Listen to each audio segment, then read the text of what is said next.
All right, hey everybody, it's Mark and Alan back again with the Crafted Concert Series update. Today we've got the pleasure of talking to David Clark, who's going to be bringing his band, Billy Joel Tribute Band, up to Lincoln, New Hampshire, playing at Gene's Playhouse on Sunday, October 8th. 8th, yep.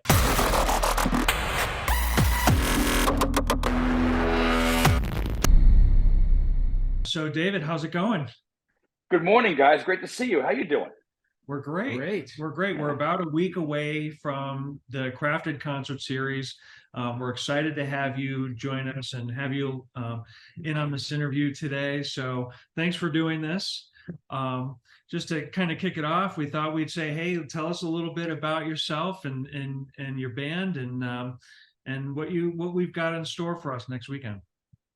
Yeah, my name is David Clark. It's a Billy Joel tribute show that I've been doing since 2011. Back then, it had a different name. It was actually called Songs in the Attic: The Music of Billy Joel. But then a couple of years ago, I decided it had too many syllables. So I kind of was in my kitchen with my wife, and I'm like, I don't know, I want to call this something different. So came up with All About Joel as sort of a play on All About Soul, because all the other cool tribute names were taken. So that was the genesis of that. And it's really fun, and we've been crushing it, and I'm really happy people are responding, and I'm happy to see you guys. I've been up there before, and any chance to come back is just makes me very happy. You guys are amazing. Yeah, I was going to say, I think you were up in the spring, right? And actually did a show for Gene's Playhouse, but not at the Playhouse, at Woodstock Inn Brewery, which is actually one of the sponsors of the show. But you did a solo show up here, right? And now we get to see the whole band. I did. What a cool place. I remember driving up there when Joel brought me up there. I was like, my jaw dropped. I just instantly decompressed and just relaxed and loaded in and did this wonderful solo show. And the great thing about Billy Joel music, it's singer-songwriter stuff. So sometimes I can come without a band, and that's what that show was. Right. Yeah. Just me and a baby grand piano and kind of this Billy Joel piano bar kind of setting, and it was super cool. Yeah. So was that your first time up in this? Sorry, was that your first time up in the area? Yeah, the furthest up I had been ever was Laconia. Oh, nice. And you guys pushed that a little further. So well, I'm glad you decided to come back. I'm thrilled to come back. I love any chance I can get up there. Love you guys. Love it. I remember correctly, the tickets for that show sold out in like record time. Yes, yeah, they did. Yeah, it was a great fundraiser for the theater where you're going to be playing next Sunday. So very cool. Now, how many members in your band right now that are coming? It's a six-piece band. It's myself, an amazing sax player, the sax player actually did the Moving Out Broadway show. Lenny LaPinta did the Broadway gig. So I got him, I got drums, I got keyboard, I got guitar, and I got bass. So it's a six-piece band. Wow. Coming up with those guys. That's going to be rocking. Yeah, because I was bummed that I was out of town and didn't get to see your show up here. So we actually pushed Joel when we were, pulling the bands together for the series. Joel, the director over at Gene's Playhouse. Yeah. And we have to get David Clark back because I want to see the full band this time. So I'm so excited that you accepted and are coming back. So am I. It's clearly a Joel thing, as we can tell. Yes, so, right. The tribute. No, I'm excited. I'm excited. And I've heard a lot about the theater. I'm excited to play there. So yeah, it's gonna be fun. Well, you have a lot in common with Billy Joel. You both from New York, right? You grew up in Long Island, right? You're now you're in Jersey. So must have been pretty cool to kind of be in the same neighborhoods as Billy was. It was. He was a Hicksvillian. He was in Hicksville. People say Levittown, but it was actually Hicksville. And I was born and raised in Hempstead, New York, right by Hofstra University. And the funny thing is when I discovered this music, I was 10 when A Stranger came out, and Just the Way You Are was my first wow. And I didn't even make the Long Island connection. And the Long Island connection wasn't important to me until I got older and really understood culturally what that meant to our brethren from Long Island, who just were even the band members were all Long Islanders. So that's cool. I appreciated that later in life when I really understood it. Well, and that's part of the show, right? Don't you tell some stories and things about Joel and his career? And I think that makes it more interesting. I've actually seen some Billy Joel tribute bands in the past, and Joel from the theater was telling me that was part of the show. So I think that's a great thing for any Billy Joel fan to get some of those back backstory. Well, you know what it is Billy himself provided those backstories, so I can. It sounds weird as a tribute guy telling stories about songs you didn't write, but the thing is he's always been so forthcoming in like these Q&A sessions, and he'll go to colleges, and he's very like giving of that stuff, and the stories are well known, so to be able to retell those things that are right out of his own mouth to an audience that might not have heard about what Captain Jack's deal is, and might not have heard about what Billy the Kid meant, and that kind of thing. So that's cool too. So yeah, every now and then Sirius XM has Billy Joel channel, and there's excerpts from him talking about the songwriting, and he'll play a little bit on the piano, sort of like live as he introduces his own song. So it's very, very cool. One of my it is. He's funny too. Like he's just like, he's always laughing. He's just like, he's sharp. He's quick. He's got a quick wit, and you know, he's easy to listen to when he does those for like 2 hours. You're like glued to it because he's just stupid funny. He's just always laughing, and the stories are fascinating. And he's like super down to earth, and it's not like Billy Joel up here; it's Billy Joel down here, and it's He's got the Long Island attitude, good, bad, and otherwise. He embodies that whole thing, and I think I do too a little bit. You know, so I know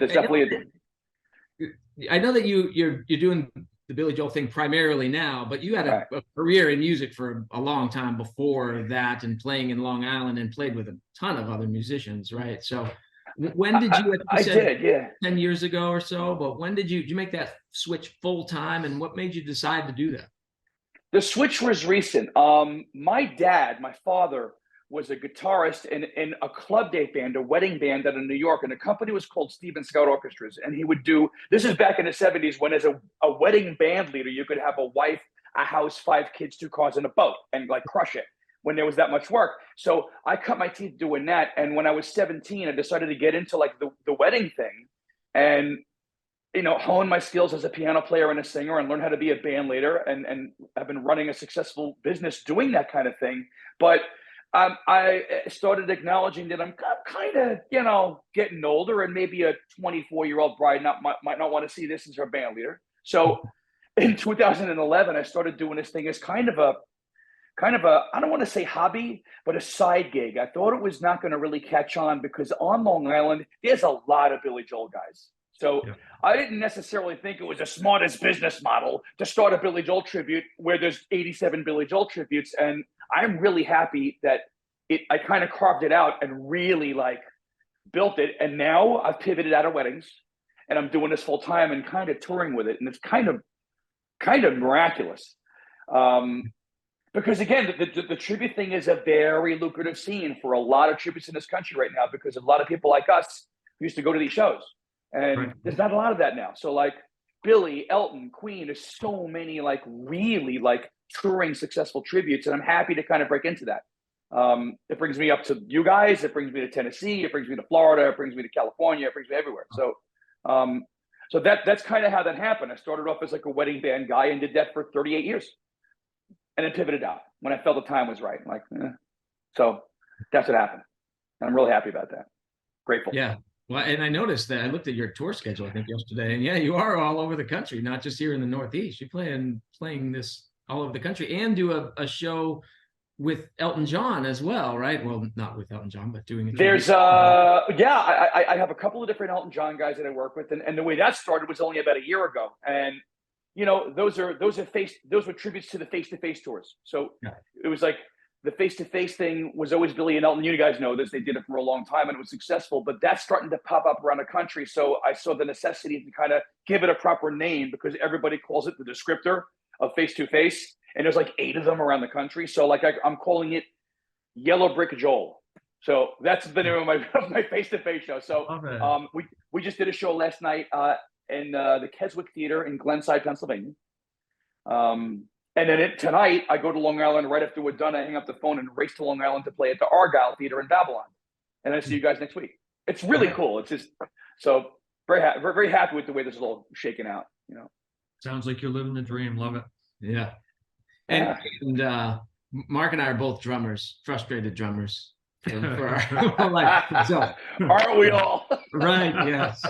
I did see that one of our favorite drummers is Liberty DeVito, and you actually played in a band with Liberty DeVito and a bunch of other people from Billy Joel's bands in the past, right? That was cool. For 6 years, I was a singer in a band called the Lords of 52nd Street. And what that was is the name that Phil Ramone, Billy Joel's producer, gave to the band members. And it was Liberty DeVito, Richie Canada on sax, Russell Jabbers on guitar, and the late Doug Stegmeyer, who was the bass player. All like New York, Long Island guys, right? And what happened is they got inducted into the Long Island Music Hall of Fame in 2014, hired me to sing the show. And they were so happy they decided to keep touring. And I'm like, this is great. So playing with Liberty, guys, you guys are drummers. I mean, you know this, I don't have to tell you. That was something. Like to play like Prelude and Angry Young Man and like Miami 2017 with Liberty freaking DeVito was crazy. He's funny as hell. Super cool guy, and still plays like someone's going to steal his drums from him. He's still back. His arms are still flying, and he's doing what Liberty always did. And that was a great gig. I was happy to do that. Oh, cool. You got a chance to meet him. I did. Yes, I went backstage at I was working for a music store. Went backstage at a concert on the River of Dreams tour, and I was with one of the guys that worked for the music store and hung out with him for an hour or so before the show. And I was like starstruck because I was almost a kid at the time, so yeah, he was a cool guy. Hard not to be, especially for you drummer types. Liberty's like a hero. Liberty's a god in that world, so that's cool. I'm a piano player, but still, I still got it. Yeah, Billy Joel music's been in our blood since, at least for me, since I was a little kid. My dad was a drummer as well. It's kind of where I learned, and he gave me a cassette tape and put it in my Walkman, and I got to play Glass Houses. That's how I learned how to play the drums, was to that cassette tape. Cassette 8-track. It wasn't not quite. I think we might have had the 8-track. No, we had the album for sure, or the vinyl, but the cassette tape is what allowed me to really kind of dig in and learn how to play the drums, just straight rock and roll. I loved it. Wow, cassette tape! You guys are children. Cassette tape.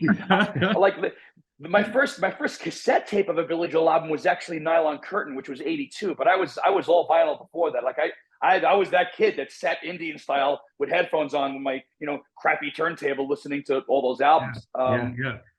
So fun. It's great stuff. It's really fun stuff. And my very first concert as a kid was the Stormfront tour in Syracuse, New York, the Carrier Dome there, and wow, man, nosebleed seats. But if I remember correctly, Billy Joel did a backflip off of his piano. I want to say it was during Allentown. I'm almost sure of it, although I was way up in the nosebleeds and some of the smoke was rising up there, so maybe I don't remember it the way I'm supposed to. But well, who wouldn't feel the urge to do a backflip when hearing Allentown? That's like it's such a great. I love one of my favorite songs. That's the one tour I never saw. I could see him Stormfront. He was probably around 40. I could see him probably doing that 38 to 40. I'm guessing how old he was. So yeah. I saw him in 1980 at Nassau Coliseum, home of the Islanders, baby. And I was 13, and that was my first arena tour, was that. And that was like, I flipped out. So I already loved the music from listening to the albums, but going to that show in a hockey arena for the first time, experiencing that was for me probably what it was like for him when he saw Ed Sullivan with the Beatles. That was his like epiphany, where the light went off. That was my light going off moment, is seeing it and going, I want to do that. Wow. Never really did that until but it's just his shows are great. I missed that tour. I'm very jealous of you. Well, for all the people that never got to go to a Billy Joel show, and so I think this is a great opportunity to come learn some of those stories, hear the songs with the full band. I'm so excited to see the full band. It's and here's the thing, the way my show is I try to keep it personable. I'm not trying to trick you guys into thinking I'm Billy Joel. That's ridiculous.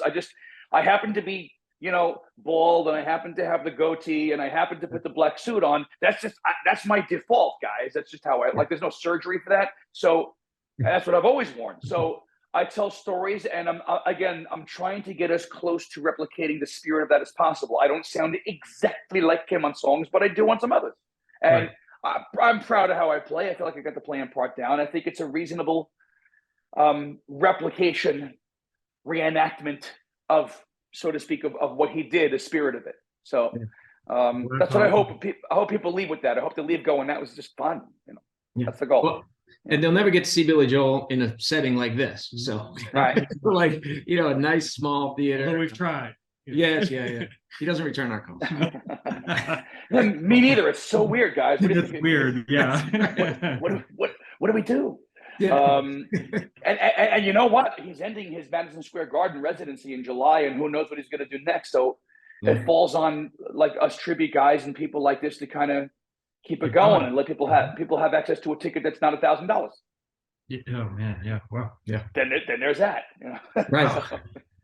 Well, we're really looking forward to the show. And just to remind everybody, it's your show, David Clark, the tribute to Billy Joel, is going to be on Sunday, October 8th. Tickets are still available at jeansplayhouse.com. It's being brought to you by Rhythm Cider, which is my company, and the Woodstock Inn Brewery, as well as Amoskeag Beverages. So shout out to those two other sponsors of the shows. And I think a VIP ticket, I think they're doing VIP tickets That's before, right. which is like some wine tasting, beer tasting, hors d'oeuvres. Ooh. Maybe a meet and greet. I don't know. Did you agree to that? Maybe there's like a meet and greet before.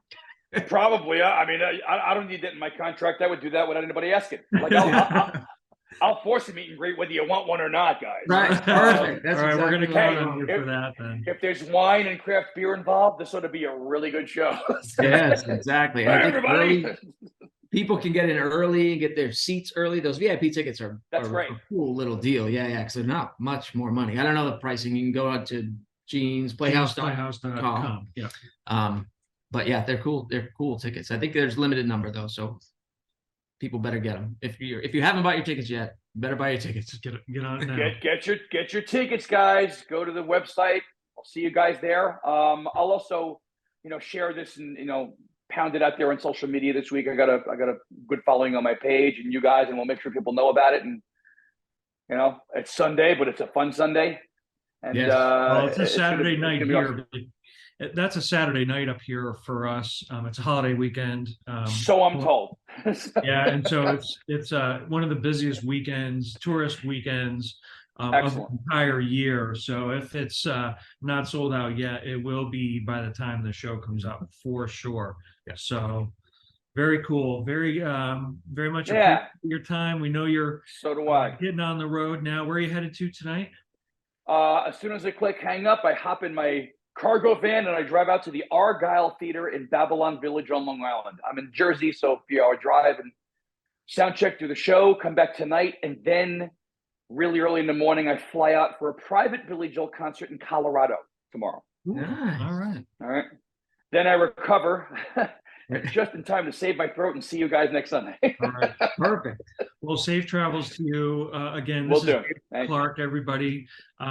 Sunday, October 8th. Go get your tickets right now, jeansplayhouse.com. David, we'll see you in a week. Have a great one. Absolutely thrilled. Can't wait, guys. Thank you for this. Okay. Thank you. Thank you. All right. We'll see you soon. Take care. Bye now. You got it.